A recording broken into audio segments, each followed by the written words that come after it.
ठीक है। अब ये सेल होगा तो इसके पास क्या होंगे, तमाम चीजें। अपना यहाँ पर देखा क्या लिखा, very clear cut lines can not be drawn between very,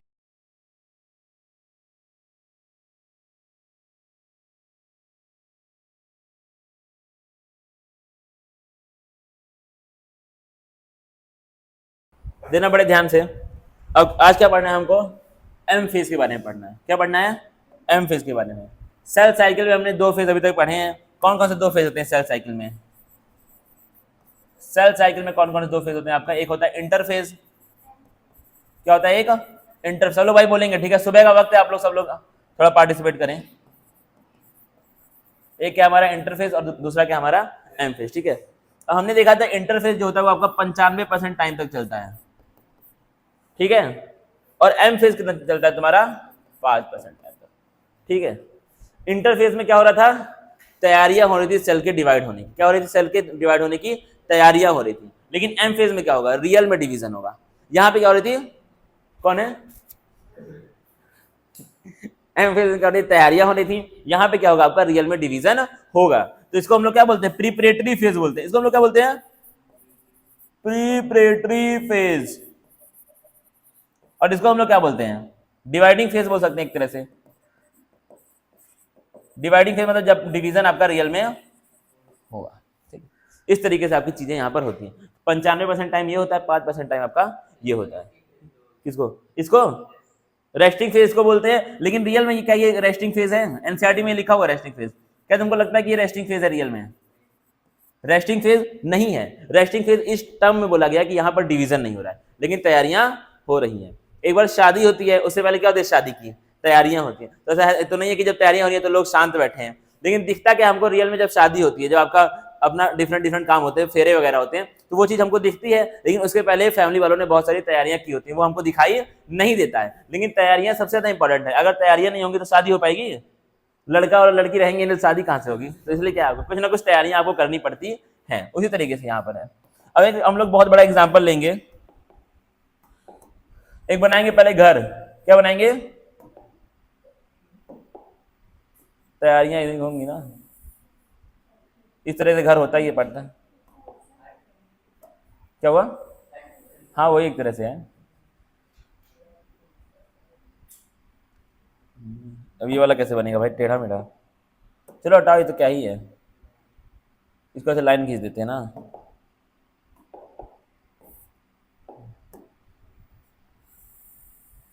मान लो ये आपका घर, ये नहीं, ऐसे इसको बना सकते हैं, ऐसे करके परफेक्ट, ये तुम्हारा घर बन गया, ठीक है। लेकिन ये अब इसका डिवीजन नहीं हो पाएगा ना।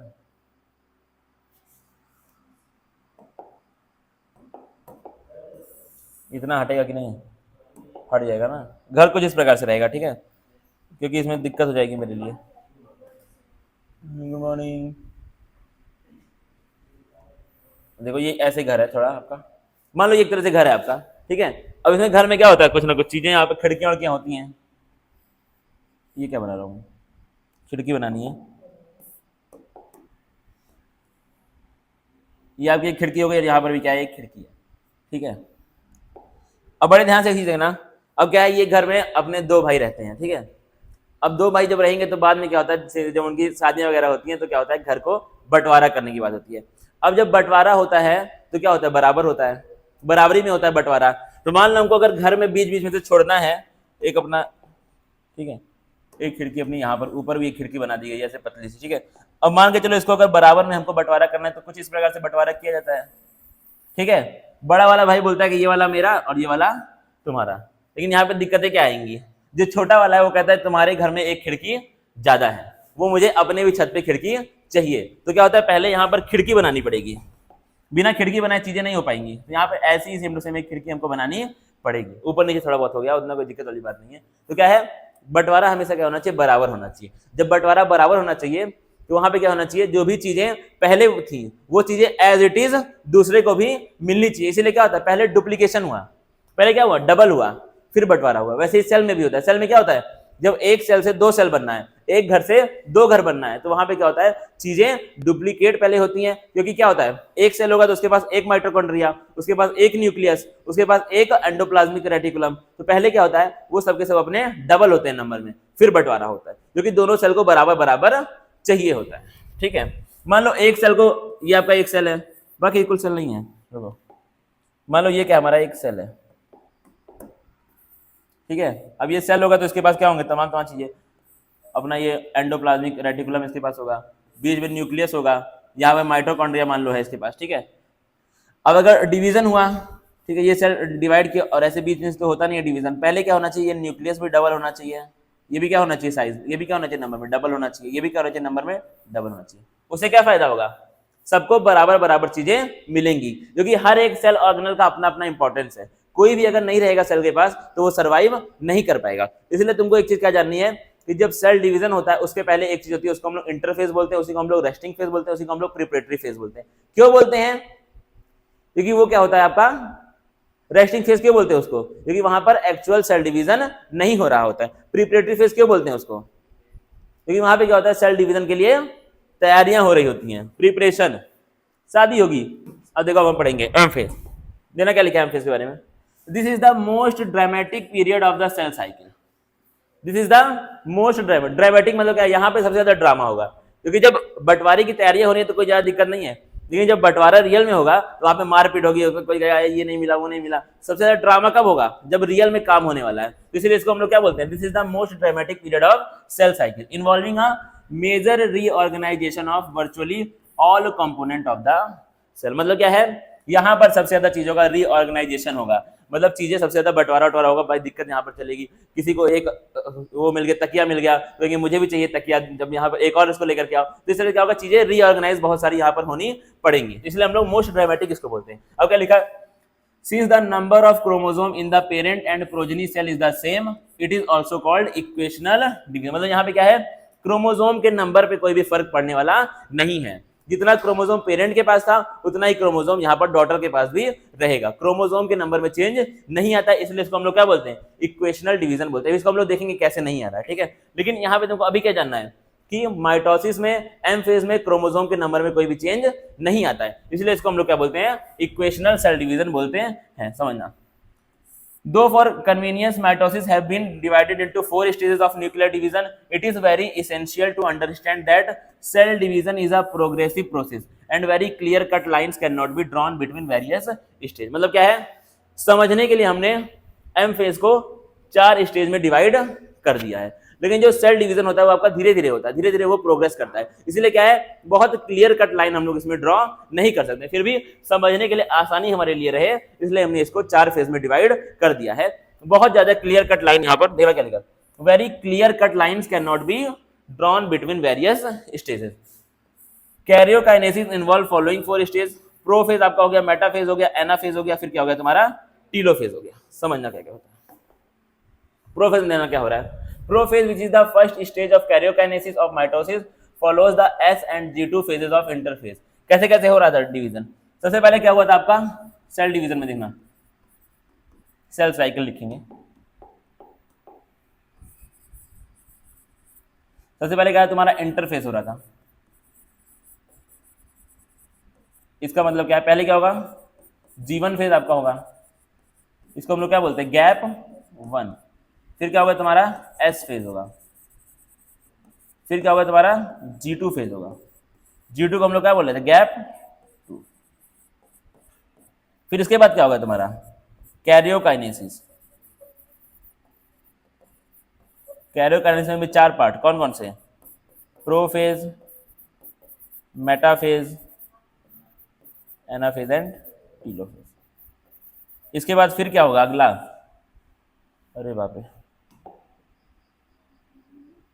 फिर क्या होगा अगला तुम्हारा साइटोकाइनेसिस। क्या होगा, पहले न्यूक्लियस डिवाइड करेगा, फिर आपका सेल डिवाइड करेगा। साइटो मतलब क्या होता है सेल, काइनेसिस मतलब क्या होता है डिवीजन। ठीक है, तो क्या होगा, सबसे पहले इंटरफेज, फिर कैरियोकाइनेसिस, फिर क्या है तुम्हारा साइटोकाइनेसिस। अब इन सबको हम लोग क्या बोलते हैं, यहां से कैरियोकाइनेसिस से लेकर के इस पूरे को हम लोग क्या बोलते हैं, एम फेज बोलते हैं। इसको हम लोग क्या बोलते हैं, इसको भाई लिख लो जल्दी से बुक के साइड में, तो फिर कहीं पर भी, इसको हम लोग क्या बोलते हैं, एम फेज बोलते हैं, इतने को।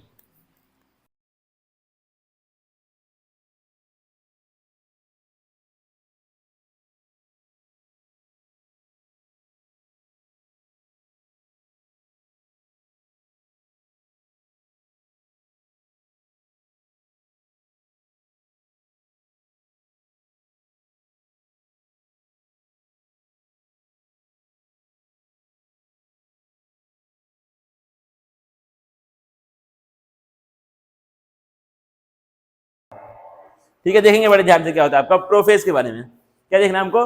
प्रोफेज के बारे में। देखना क्या लिखा है इसके अंदर, in the S and G two phase the new DNA molecules forms are not distinct. मतलब क्या है, अभी भी जो डीएनए का मॉलिक्यूल है, जो तुम्हारा क्रोमोसोम है, वो डिस्टिंक्ट नहीं हुआ। डिस्टिंक्ट का मतलब क्या है? सेपरेट नहीं हुआ है, वो आपको डिफरेंट दिखाई नहीं दे रहा है, सब आपस में मिल करके दिखाई दे रहे हैं। बट इंटरवाइन, इंटरवाइन का मतलब क्या है? आपस में ऐसे इंटरवाइंड हुए हैं। इंटरवाइंड मतलब ऐसे आपस में गुच्छा बनाए हुए हैं। Prophase is marked by the initiation of condensation of chromosomal material. अब यहाँ पर क्या होगा? क्रोमोसोमल मटेरियल का कंडेंसेशन स्टार्ट होगा। ठीक है, तो ये क्या आपका सेल है, ये न्यूक्लियस है। स्टार्टिंग में क्या होता है? जब सेल डिवाइड नहीं कर रहा है, जब सेल डिवाइड नहीं कर रहा है उस टाइम क्या होता है? क्रोमोसोमल मटेरियल ऐसे तुमको क्रोमैटिन नेट के फॉर्म में, धागे के फॉर्म में तुमको दिखाई देगा। ठीक है, लेकिन प्रोफेज जब आएगा तब यहाँ पे क्या होगा? कंडेंसेशन स्टार्ट होगा। कंडेंसेशन का मतलब ही क्या है? जो ये क्रोमैटिन मटेरियल जो बिखरा हुआ था पूरे न्यूक्लियस में, वो पास आना स्टार्ट होगा। क्या होगा? वो पास आगे कंडेंस होगा। जब कंडेंस होगा तो एक नया तुमको स्ट्रक्चर दिखाई देगा। उस नए स्ट्रक्चर को हम लोग क्या बोलते हैं? क्रोमोसोम बोलते हैं। अभी तक ये क्या था? क्रोमैटिन नेट था। क्रोमैटिन नेट से क्रोमोसोम बनेगा कब? प्रोफेज में। कब बनेगा? प्रोफेज में। समझना पड़ेगा क्या लिखा है। The chromosomal material becomes untangled. देखो यहाँ पे क्या हो रहा है? अनटेंगल्ड मतलब क्या है? कि अब वो सिकुड़ रहा है, अब वो अच्छे से, उसके अंदर अनटेंगलिंग का मतलब क्या है? ऐसे गुच्छा बनाया हुआ था, अब इस गुच्छे को हम खोलने का ट्राई कर रहे हैं। क्या कर रहे हैं? इस गुच्छे को हम लोग खोलने का ट्राई कर रहे हैं। During the process of chromatin condensation, यहाँ पे क्या होता है? आपका क्रोमैटिन का कंडेंसेशन हो रहा है। कंडेंसेशन का मतलब ही क्या होता है हिंदी में? कि पास पास आकर के वो लोग आपस में जुड़ रहे हैं आकर के। द सेंट्रोसोम, अब देखना centrosome which had undergone duplication during S phase। अब क्या है? सेंट्रोसोम का डुप्लीकेशन कब हो गया था? S फेज में ही सेंट्रोसोम का डुप्लीकेशन हो गया। देखना सेंट्रोसोम क्या चीज है? ये क्या है तुम्हारा? सेंट्रोसोम। ये क्या है तुम्हारा? सेंट्रोसोम। ये स्टार्ट, ये सेल के पास एक ही होता है, लेकिन S फेज के दौरान इसका डुप्लीकेशन हो जाता है। तो क्या है? सेंट्रोसोम का डुप्लीकेशन हो चुका था। अब वो सेंट्रोसोम क्या करेगा? अब क्या करेगा वो सेंट्रोसोम? देखना समझना। The centrosome which had undergone duplication during S phase of interphase now begins to move towards opposite poles of the cell। अब क्या है? वो सेंट्रोसोम धीरे धीरे अपोजिट पोल्स में जाने का ट्राई करेगा। The completion of the prophase can be marked by following characteristic। मतलब क्या है? प्रोफेज कंप्लीट जब हो जाएगा तो तुमको ये कुछ चीजें दिखाई देनी स्टार्ट हो जाएंगी। देना कौन कौन सी चीज? पहला क्या है?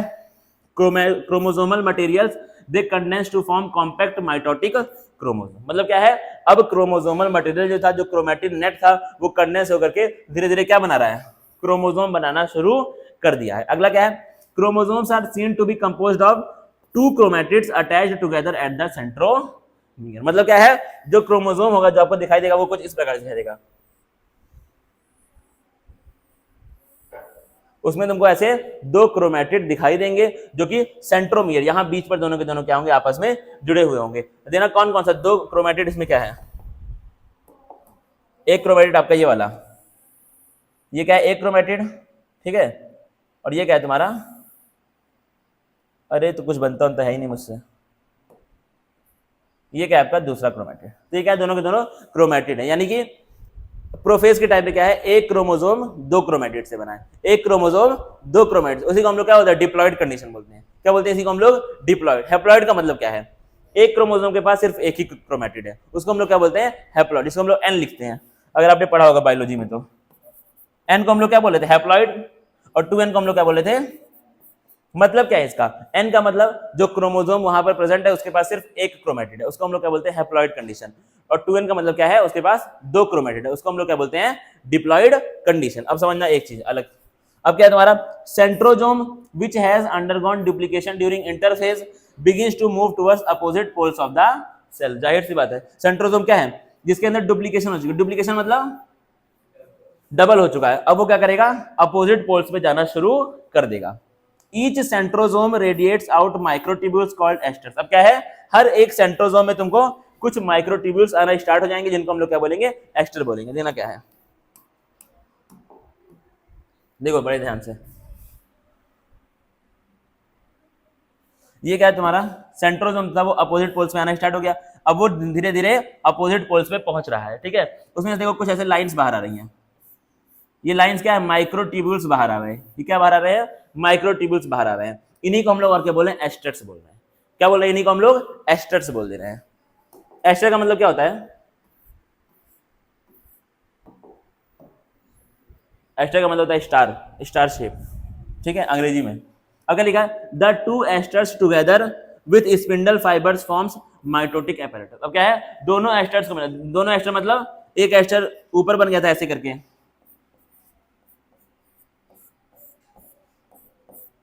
ठीक है, और एक एस्टर बन गया था नीचे ऐसे, सेम टू सेम।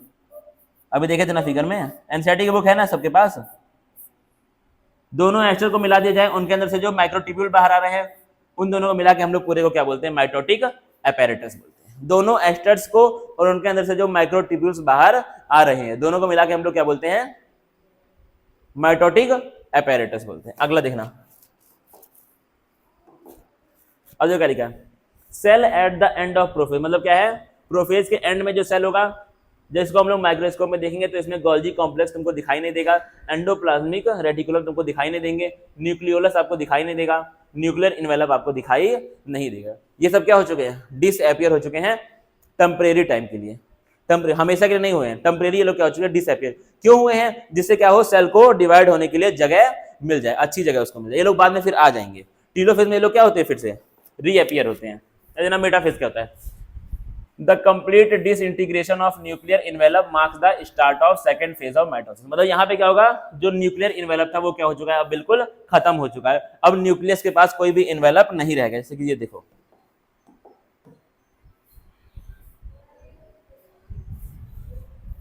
यहाँ पे क्या है, ये क्या है, ये जो पीला वाला ये क्या है, तुम्हारा न्यूक्लियर इन्वेलप है। अब क्या हो रहा है, ये धीरे धीरे खत्म हो रहा है, बीच में देखो खत्म हो रहा है ना, यहाँ पे क्या हो रहा है, एकदम देखो एकदम खत्म होने वाला हो जा रहा है। ये क्या है तुम्हारा अर्ली प्रोफेज, ये क्या है तुम्हारा लेट प्रोफेज। यानी कि अर्ली प्रोफेज में न्यूक्लियर इन्वेलप खत्म होना शुरू हुआ है, लेट में आपका ऑलमोस्ट खत्म हो गया है। लेकिन जैसे तुम्हारा मेटाफेज स्टार्ट होगा, तुमको न्यूक्लियर एनवेलप दिखना खत्म हो जाए। अब देखो ये चीज तुमको ये पीला वाला दिखाई यहाँ पर नहीं दे रहा, मतलब क्या है, न्यूक्लियर इन्वेलप टोटली यहाँ पर डिसअपियर डिसइंटीग्रेट हो गया। तो क्या है, प्रोफेज की जब स्टार्टिंग होती है तो स्टार्टिंग क्या होती है, न्यूक्लियर इन्वेलप के खत्म होने के साथ होती है। मेटाफेज की स्टार्टिंग क्या होती है, न्यूक्लियर इन्वेलप के खत्म होने के साथ होती है। न्यूक्लियर इन्वेलप का मतलब क्या है, न्यूक्लियर मेम्ब्रेन, ठीक है। अब देखना अगला क्या है, hence the chromosome are spread through the cytoplasm of the cell. अब क्या है, जो क्रोमोसोम थे वो आपके सेल के पूरे साइटोप्लाज्म में फैल चुके हैं। जब न्यूक्लियर इन्वेलप था तो वो लोग बस खाली न्यूक्लियस के अंदर थे, लेकिन जब न्यूक्लियर इन्वेलप बचा ही नहीं तो वो लोग पूरे सेल के साइटोप्लाज्म में फैल चुके हैं, क्योंकि अब सेल के पास कुछ है ही नहीं। सेल के पास बस खाली क्या है, क्रोमोसोम है, सेल के पास और कोई भी चीज। अगला क्या देखना, एक तो भूख इतना तेज लगी है मुझे सुबह सुबह। By this stage condensation of chromosome is completed and they can be observed clearly under the microscope. अब एक चीज देखना बड़े ध्यान से, कंडेंसेशन आपकी स्टार्ट कहां पर हुई थी, प्रोफेज में स्टार्ट हुई थी, लेकिन खत्म कहां पर होगी, मेटाफेज में। तुमको एकदम जो बेहतरीन क्रोमोसोम है वो कहां पे दिखाई देगा, मेटाफेज में। इस फिगर को देखना भाई बड़े ध्यान से, फिगर में सब कुछ है, इसी फिगर से पूरा यही पढ़ा दो। देखो क्या लिखा है, एक तो ये फिगर बड़ा छोटा सा, ठीक है। यहाँ पे क्या लिखा है आपका, अर्ली प्रोफेज। देखो ये क्या अभी धागे के फॉर्म में है, इसी धागे को हम लोग क्या बोलते हैं, क्रोमेटिन नेट बोलते हैं। क्या बोलते हैं, इसी को हम लोग क्रोमेटिन नेट बोलते हैं। धीरे धीरे कंडेंसेशन शुरू होगा। अब देखो तुमको थोड़ा थोड़ा यहाँ पर दो स्ट्रैंड दिखाई दे रहे हैं, एक ये वाला हो गया, ठीक है, और एक ये वाला हो गया, दिखाई दे रहे हैं हल्के हल्के, लेकिन अभी भी तुमको प्रॉपर क्रोमोसोम दिखाई नहीं दे रहा है। प्रॉपर क्रोमोसोम तुमको कब दिखाई दे रहा है, यहाँ पे आकर के। इसको हम लोग क्या बोलते हैं, अब ये ट्रांजिशन टू मेटाफेज, ये क्या हमारा मेटाफेज। यानी कि तुमको एक बेहतरीन क्रोमोसोम, अगर तुमको क्रोमोसोम के बारे में पढ़ाई करनी है तो तुमको कब करनी पड़ेगी, मेटाफेज में पढ़ाई करनी पड़ेगी। यहाँ पर उसके बारे में पढ़ाई नहीं हो पाएगी, वो पैदा ही नहीं। किसी इंसान के बारे में पढ़ना है तो कब पढ़ोगे, जब वो अपना 18, 20, 21 साल का हो चुका है। अगर बच्चे के बारे में पढ़ोगे तो क्या होगा, उसके सारे के सारे अभी ऑर्गन सही से डेवलप नहीं किए, तो आपकी पढ़ाई अच्छे से नहीं हो पाएगी। तो इसलिए अगर आपको क्रोमोसोम के बारे में पढ़ना है तो आप कब पढ़ेंगे, जब क्रोमोसोम एक बेहतरीन स्टेज में बन चुका है। तो क्या हुआ, प्रोफेज में कंडेंसेशन स्टार्ट हुई, खत्म कब हुई, मेटाफेज में खत्म हुई। वही चीज यहां पर लिखी है। अगला देखो, this then is the stage at which morphology of chromosome is most easily study. मतलब क्या है, क्रोमोसोम के अगर मॉर्फोलॉजी, अगर उसके एक्सटर्नल फीचर्स के बारे में आपको पढ़ना है तो आपको इसी स्टेज में पढ़ना पड़ेगा अच्छे से। At this stage metaphase chromosome is made up of 2 sister chromatids which are held together by the centromere. मतलब ये बताया सिस्टर क्रोमैटिड, ये कौन है, दोनों के दोनों सिस्टर क्रोमैटिड, एक ये वाली और एक ये वाली, और बीच में ये लोग जुड़े हैं किसके द्वारा, सेंट्रोमियर के द्वारा जुड़े हैं। ठीक है, तो इनका जो सेंटर है उसको हम लोग क्या बोलते हैं, सेंट्रोमियर बोलते हैं। देखना अगला, small disc shaped structure at the surface of centromere are called kinetochore. तो यहाँ पे क्या होगा, तुम अगर ध्यान से देखोगे तो तुमको ऐसे दूसरे कलर से यहाँ पे तुम कह देंगे ऐसे डिस्क शेप्ड स्ट्रक्चर दिखाई देंगे, इनको हम लोग क्या बोलते हैं, काइनेटोकोर्स बोलते हैं। अगला देखना, these structure serve as the site of attachment of spindle fibre formed by spindle fibre इसको काटो, यहाँ पे लिखो centrosome, spindle fibre formed by centrosome, ठीक है। बनाता कौन है स्पिंडल फाइबर, सेंट्रोजोम ही बनाते हैं, ठीक है। तो क्या है इसके अंदर देखना बड़े ध्यान से, तो क्या है, यही स्ट्रक्चर वो साइट है जहां पर स्पिंडल फाइबर आकर के अटैच होगा। स्पिंडल फाइबर का मतलब क्या है, सेंट्रोजोम, सेंट्रियोल के अंदर से जो माइक्रोट्यूब्यूल निकल रहे थे, माइक्रोट्यूब्यूल बहुत सारे उसके अंदर से निकल रहे, देखना बड़े ध्यान से, यहाँ पर डायग्राम देखो इसमें क्या निकल, बहुत सारे ऐसे निकल रहे हैं, ठीक है। अब देखना ध्यान से, कुछ माइक्रोट्यूब्यूल आकर के क्रोमोसोम से अटैच हो जा रहे हैं, कुछ माइक्रोट्यूब्यूल आकर क्रोमोसोम से आकर के अटैच हो जा रहे हैं, यहां से भी और यहां से भी। इन माइक्रोट्यूब्यूल्स को हम लोग क्या बोलते हैं, स्पिंडल फाइबर। स्पिंडल फाइबर्स वो माइक्रोट्यूब्यूल्स हैं जो क्रोमोसोम से अटैच हो जा रहे हैं। क्रोमोसोम से भी कहां पर अटैच होंगे, उसके काइनेटोकोर पे होंगे। कहां पे होंगे, उसके काइनेटोकोर पे। सिंपल बात है आपकी, बस खाली इसमें चल रही है। तुमसे अगर डिफरेंस पूछेगा कि स्पिंडल फाइबर में और नॉर्मल माइक्रोट्यूब्यूल में क्या डिफरेंस है, क्या है, स्पिंडल फाइबर वो माइक्रोट्यूब्यूल हैं जो आपके काइनेटोकोर से जाके अटैच हो जा रहे हैं, सिंपल बात। अगला तो क्या लिखा है देखो, spindle fiber to the chromosome that are moved into position at the center of the, hence the metaphase is characterized by all the chromosome coming to lie at the equator with one chromatid of each chromosome connected by its kinetochore to the spindle fiber from one pole and its sister chromatid connected by its kinetochore to spindle fiber from the opposite pole। मतलब देखना ऐसा क्या है,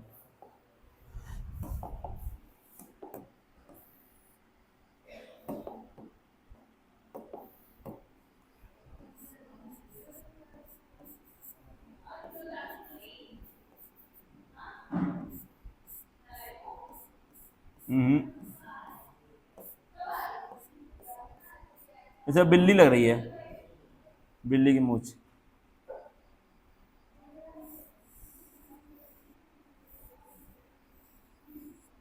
ठीक है।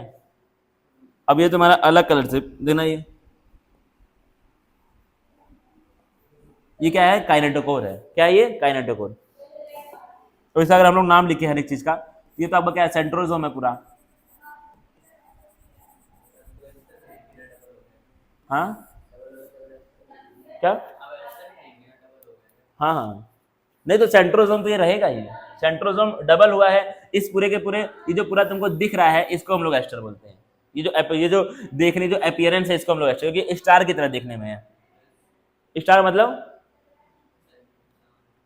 नहीं, moon उसको तारे की तरह देखने में है ये, ठीक है, ये तारे की तरह, इसलिए इसको, इस अपीयरेंस को हम लोग एस्टर बोलते हैं। वैसे ये जो रेस बाहर आनी है, इनको हम लोग क्या बोलते हैं, एस्ट्रल रेस बोलते हैं, ठीक है। तो इस अपीयरेंस को एस्टर बोलते हैं। दिखावट, अब देना, तो ये क्या है, तुम्हारा सेंट्रियोल होता है। सेंट्रोजोम के अंदर क्या होते हैं, दो सेंट्रियोल होते हैं, सभी को पता है। सेल डिवीजन हम लोग, सॉरी सेल चैप्टर हम लोग पढ़ चुके हैं। तो क्या होता है, सेंट्रोजोम के अंदर क्या होते हैं, दो सेंट्रियोल होते हैं जो 90 डिग्री पे अरेंज होते हैं। जो क्या होते हैं, 90 होगा ना, ये लगभग तुम्हारा 90 होगा ये दोनों का। इसको अगर ऐसे बनाए तो 90 और ये भी क्या है, लगभग 90 डिग्री है। तो क्या है, अब इनके अंदर से कौन बाहर आ रहा है, माइक्रोट्यूब्यूल बाहर आ रहा है। इसी में से कुछ माइक्रोट्यूब्यूल होशियार होंगे जो जाकर के कहां पे जुड़ जाएंगे, काइनेटोकोर पे आके जुड़ जाएंगे। इसके भी कुछ होशियार होगा, यहां से निकलेगा एक, यहाँ पे जुड़ जाएगा, ठीक है। अब देखना यहाँ पे क्या है, एक ये वाला पोल है सेल का और एक ये वाला पोल है सेल का, ठीक है। दोनों पोल पे सेंट्रोजोम प्रेजेंट है। इस पोल पे भी क्या है, सेंट्रोजोम है, इस पोल पे भी क्या है, सेंट्रोजोम है। दोनों पे क्या है, तुमको सेंट्रोजोम दिख रहा है। यहां से माइक्रोट्यूब्यूल बाहर आए इस वाले पोल से, जो अटैच हुआ एक सिस्टर क्रोमेटिड से, ठीक है। दूसरा वाला दूसरे पोल से आया जो अटैच हुआ दूसरे सिस्टर क्रोमेटिड से। यानी कि दोनों sister chromatid microtubule spindle fibre से अटैच तो हैं, लेकिन अपोजिट पोल्स वाले स्पिंडल फाइबर से अटैच है। क्या ये बात समझ में आई कि नहीं, एनसीईआरटी की ये चीज लिखी हुई है वहां पे। क्या लिखा है, जो सिस्टर क्रोमेटिड्स हैं वो स्पिंडल फाइबर से अटैच हैं, लेकिन वो स्पिंडल फाइबर कहां से आ रहा है, अपोजिट पोल से आ रहा है। एक का यहां से आ रहा है तो दूसरे का उसके अपोजिट से आ रहा है, यहां से आ रहा है। वो चीज वहां पे लिखी हुई है। क्या लिखा है देखना, पढ़ना है इसको ध्यान से। क्या लिखा है देखो, बहुत ध्यान से पढ़ो ये वाली लाइन पूरा। The metaphase is characterised by all the chromosome coming to lie at the equator. मतलब क्या है, सारे क्रोमोसोम आ रहे हैं कहां पर, इक्वेटर पे आने का ट्राई कर रहे हैं। इक्वेटर मतलब क्या है, सेंटर पे आने का ट्राई कर रहे हैं। विथ वन क्रोमेटिड, अब समझना इसका क्या, with one chromatid of each chromosome, एक क्रोमोसोम का एक क्रोमेटिड जो क्या है कनेक्टेड है किसके द्वारा, काइनेटोकोर के द्वारा, किससे, स्पिंडल फाइबर से।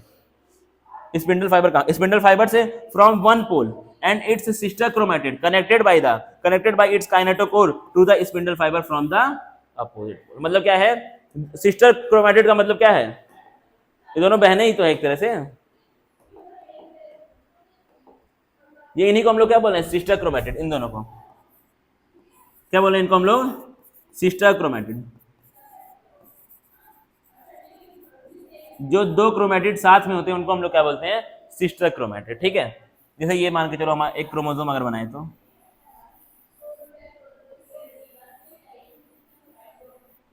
ठीक है, ये क्या है, ये एक क्रोमोसोम है, ये क्या है, एक क्रोमोसोम है। ये दोनों क्या है, एक दूसरे के सिस्टर क्रोमेटिड्स हैं, क्योंकि ये लोग एक ही क्रोमोसोम के क्रोमेटिड्स हैं। लेकिन ये दोनों क्या है, एक दूसरे के नॉन सिस्टर क्रोमेटिड, ये दोनों अलग अलग क्रोमोसोम के हैं। अब आया कि नहीं समझ में, इसको बना लो वहीं साइड में कि तुमको याद रहे सिस्टर क्या है, बहन भाई का रिश्ता। कल भाई दूज था ना। The plane of the alignment of the chromosome at metaphase is referred to as metaphase plate. मतलब क्या है, जो क्रोमोसोम का तरीका है, अलाइनमेंट का मतलब क्या होता है, कैसे वो लोग अरेंज है, उसको हम लोग क्या बोलते हैं, अलाइनमेंट। तो क्या है, क्रोमोसोम जैसे अरेंज होते हैं मेटाफेज में, उसी को हम लोग क्या बोलते हैं, मेटाफेज प्लेट बोलते हैं। मतलब वो लोग बीच में इक्वेटर पे एकदम दिखाई देंगे, देखना इक्वेटर मेटाफेज, ये लोग क्या है, बिल्कुल सेंटर में है, इसी को हम लोग क्या बोलते हैं, मेटाफेजिक प्लेट बोलते हैं। बीच में जो अपने क्रोमोसोम प्रेजेंट है। टाइम कितना हो रहा है, कितना, 54 ना, 6 मिनट अभी है अपने पास। तो क्या लिखा देखो, the key features of metaphase, metaphase के इंपॉर्टेंट फीचर्स कौन कौन से हैं, क्या लिखा, spindle fibre attach to the kinetochore of chromosome, पढ़ लिया भाई, chromosome are move to the spindle equator and gets aligned along the metaphase plate through spindle fibres to the both poles, पढ़ लिया भाई।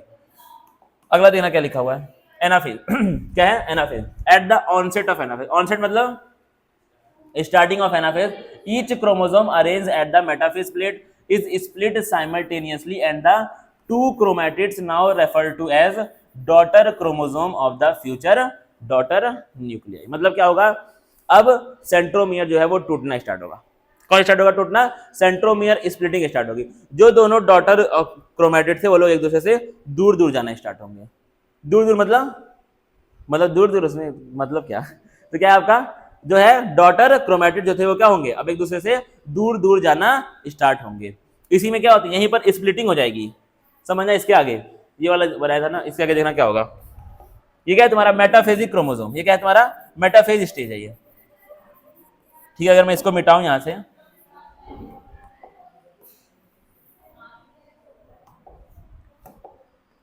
ठीक है, समझना बड़े ध्यान से, टिक पिटाहट। अब देखो पहले क्या थे, क्रोमोसोम आपस में जुड़े हुए हैं, मतलब क्रोमेटिड्स आपस में जुड़े हुए और वो लोग क्या है साथ में है। लेकिन अब क्या होगा देखना, दोनों दूर दूर जाएंगे। भाई बनता ही नहीं मुझसे, तो दिक्कत है।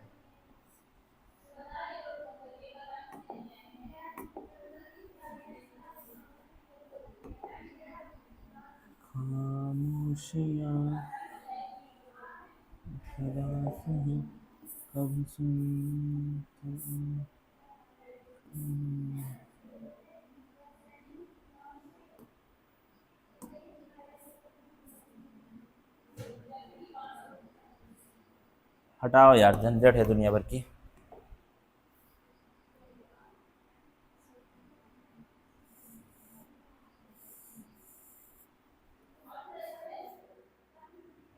गलत बन गया ना, है डायरेक्ट कैसे बनाऊंगा, अच्छा बन गया।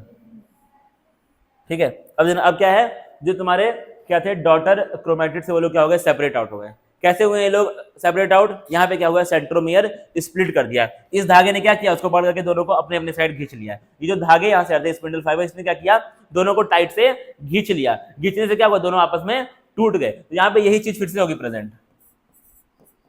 यहाँ जो धागा निकला उसने इसको खींचा, इस वाले धागे ने किसको खींचा, इसको खींचा, दोनों ने क्या किया, दोनों के धागे एक दूसरे को खींच रहे हैं, उससे क्या उनका सेंट्रोमियर टूट गया। अब क्या हुआ, जो वो लोग थे जो क्या थे डॉटर क्रोमेटिड, वो लोग क्या हो गए आपस में दूर दूर हो चुके हैं। सिस्टर क्रोमेटिड क्या हो चुके हैं आपस में दूर दूर हो चुके हैं। तो इसी को हम लोग क्या बोलते हैं, अब यही से सेल क्या हो जाएगा, डिवाइड हो जाएगा बाद में, यही से क्या हो जाएगा, सेल डिवाइड हो जाएगा। डिवाइड होकर क्या होंगे, अब ये लोग जो डॉटर क्रोमेटिड थे वो लोग फ्यूचर में क्या करेंगे, क्रोमोसोम का काम करेंगे। क्या करेंगे वो लोग फ्यूचर में, क्रोमोसोम का काम करेंगे। इसलिए एनसीईआरटी में यहाँ पे लाइन लिखी है, क्या लिखी है लाइन, पता नहीं कहाँ गई लाइन, क्या लिखा देखो, now refer to as daughter chromosome of future daughter nuclei, मतलब जो फ्यूचर में डॉटर न्यूक्लियाई होगा, क्योंकि एक सेल क्या था तुम्हारा, पेरेंट सेल था, पेरेंट से जो बनेगा उसको हम लोग क्या बोलेंगे, डॉटर सेल बोलेंगे, उसके न्यूक्लियस को हम लोग क्या बोलेंगे, डॉटर न्यूक्लियाई बोलेंगे, उसके अंदर जो क्रोमोसोम होगा उसको हम लोग क्या बोलेंगे, डॉटर क्रोमोसोम। तो अभी के जो क्रोमैटिड थे जो सेपरेट आउट हुए हैं उन्हीं को हम लोग क्या बोलेंगे, फ्यूचर का डॉटर क्रोमोसोम बोलेंगे, क्योंकि वो वही लोग क्या करेंगे बाद में क्रोमोसोम का काम करेंगे। समझना पड़े ध्यान से। Begin their migration towards the opposite poles, क्या होंगे, दोनों अपोजिट पोल्स में जाना स्टार्ट कर देंगे। As each chromosome moves away from the equatorial plate, the centromere of each chromosome remains directed towards the pole and hence at the leading edge with the arms of the chromosome trailing behind। मतलब क्या होगा, जो centromere है वो कहां पर जाएगा, उसका जो चेहरा है वो कहां हो जाएगा, पोल की तरफ हो जाएगा, और जो उसके आर्म्स है वो कहां पर हो जाएंगे, सेंटर की तरफ हो जाएंगे। कुछ इस प्रकार से देखना,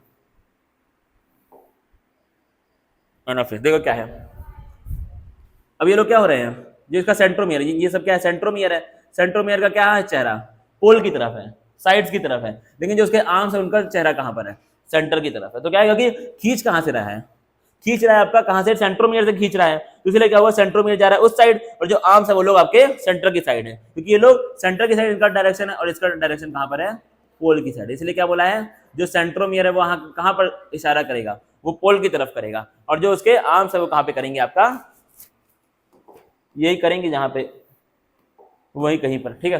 तो क्या लिखा है, this anaphase stage is characterised by the following key events. पहला क्या है, इसके अंदर सेंट्रोमियर स्प्लिट हो रहा है और क्रोमैटिड क्या हो चुके हैं, अब सेपरेट हो चुके हैं, जाहिर सी बात है। Chromatids move towards the opposite poles, जाहिर सी बात है, ये सब तो जूता होता सब खुल गया है पढ़ाते पढ़ाते। देखो फिर क्या आपका टीलोफेज, फिर क्या आपका telophase, at the beginning of the final stage of the karyokinesis telophase. अब क्या यहाँ पे क्या होगा, बिगिनिंग होगी किसकी, कैरियोकाइनेसिस के फाइनल स्टेज की, जिसको हम लोग क्या बोलते हैं, टीलोफेज बोलते हैं। सिंपल सिंपल यहाँ पर होंगी चीजें, the chromosome that have reached their respective poles decondense and lose their individuality. मतलब क्या है, जो डॉटर क्रोमैटिड्स अपोजिट पोल से पहुंच चुके थे वो लोग क्या होंगे, आपस में फिर से डीकंडेंस हो जाएंगे। डीकंडेंस का मतलब क्या है, दोनों आपस में सब क्या हो जाएंगे, मिक्स हो जाएंगे, फिर से मिक्स हो गए वो लोग क्या बना देंगे, क्रोमोसोम बन जाएंगे, सब मिक्स होकर के देखो ऐसे मिक्स हो जाएंगे सब, कट से मारा, ये सब क्या है अभी सेपरेट है, सब आपस में घचपच क्या हो जाएंगे, कुछ इस प्रकार से हो जाएंगे, ये भी क्या आपस में घचपचाहट ऐसे होगा। मतलब ये लोग क्या हो गए, फिर से डीकंडेंस हो गए, and they lost their individuality, they lost their individual, मतलब क्या हुआ, अपनी इंडिविजुअलिटी वो लोग खो दिए हैं। मतलब जो लोग पहले इंडिविजुअल इंसान थे, एक एक थे, वो लोग क्या हो चुके हैं, अब खत्म होकर आपस में मिक्स हो चुके हैं, अपना व्यक्तित्व, अपनी इंडिविजुअलिटी उन्होंने खो दी है। क्या कर दिया है, अपनी इंडिविजुअलिटी। अंग्रेजी बड़ी बेहतरीन लिखी है एनसीईआरटी में, 2 मिनट बता, ये पूरा कर दूंगा। The individual chromosomes can no longer be seen and each set of chromatin material tends to collect at each of the two poles। मतलब क्या है, अब आपको इंडिविजुअल क्रोमोसोम दिखाई नहीं देगा, अब क्या होगा, अब तुमको क्रोमैटिन मटेरियल दिखाई देगा, दोनों के दोनों अपोजिट पोल्स में, जाहिर सी बात है, ठीक है। वैसे आगे हम लोग कल पढ़ेंगे, इतना पढ़ाना था आज, चलो ठीक है, बंद कर दो भाई इसको।